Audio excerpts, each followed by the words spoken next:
this is a real unique airplane now. What's it called? It is a Kolb Mark III Extra, and it's been modified to an amphibian. How did you get involved with the Kolb, and why did you choose it to do this with?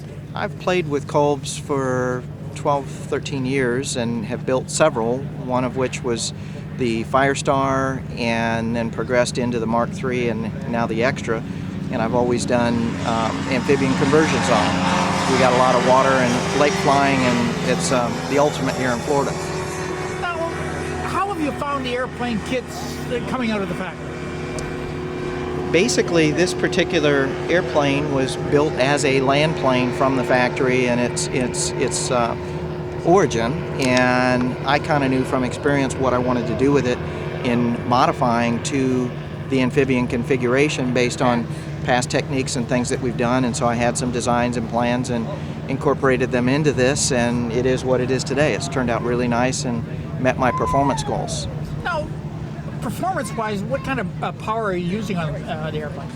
It's typical of what a lot of these in categorically use, a 912S, and you probably end up, I'll have to say, I have not flown it in a land plane version, so all of my experience has been in this amphibian version. But performance-wise, takeoffs, landings, extremely good. It's maintained the Kolb characteristics that we love in terms of that short takeoff and landing ability. The Lotus float is very durable, very rugged. It works well in choppy conditions, in real life conditions out there, and so I've been a big fan of that over the years. And as far as cruising, it cruises with almost anything in its category, 912 powered, whether it be amphib or land. Now, if we were to take some of the performance figures, what kind of takeoff distance, what kind of climb rates, what is stall coming at, where you cruise at? Cruising on this typically is about 75 to 85 miles an hour. Into the wind, takeoff on the water. If I'm solo, it's going to be 250, 300 feet max.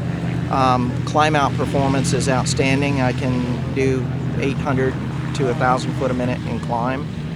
Typically, I would be climbing at around 55 miles an hour to 60, which gives me a good cushion speed-wise.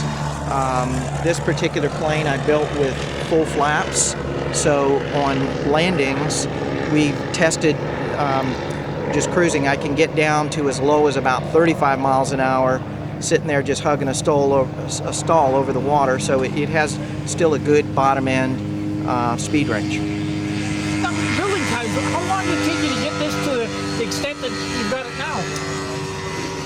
Depends as to your characteristics of building and your personal skills. The build of the actual airplane was not any different than a land plane. I had to sit and work through in terms of weight and balances and where this and that and my attachment points. So my prepping of getting in the build on this added probably double the normal amount, figuring everything out, because this was a first time one-up deal. But actually went through a couple of retractable gear designs before I settled on this one, as happy that this would work, and I'm very glad that I did do this. So it was probably, if I was to estimate what somebody would spend in a build on this, kind of copying this or something, you'd probably be in the 600-hour range build time.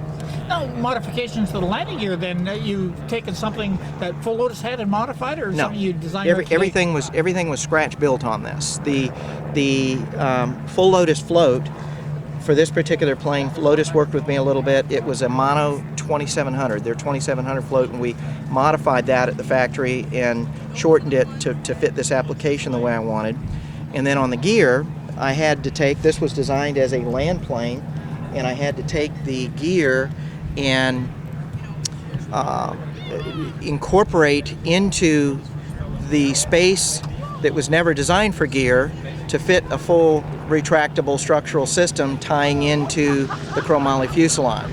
So it was a challenge in trying to figure that out to fit in the space that was available to do that, and it's worked out very well, and structurally I'm very pleased with it. It's strong, and it's worked well.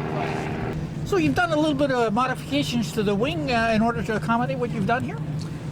We've done a few changes where I went with an internal inside the wing aileron torque tube that cleaned up the trailing edge, and I've been real happy with that performance and the feedback into the stick. The feel feels real good. And you've changed the wingtip a little as well. I did. I went with a curvature to the actual airfoil at the tip, so it's very clean, it adds no weight, and it gives it a little bit better of effective span that I believe does not have any drag penalty. So it was a win-win situation. Now, I've flown this airplane. It gets a little warm here in the summertime. I was concerned of that because all my flying is here in Florida, and in August it's hot. And what I did, I wanted to maintain the clean enclosed canopy, but I modified with an air scoop, and I'll demonstrate that from the front. I've got a control that I can open that scoop, and I get about a 20-mile-an-hour breeze right through the cabin that's just gorgeous. It's the equivalent of having an open cabin. So if somebody wanted to get some more information on the Kolb aircraft line, have you got a website they can go to? I would talk to kolbaircraft.com, and Brian or Travis would be glad to help you and share with you the details that we've worked through. Thank you very much for your time. Very good. Thank you.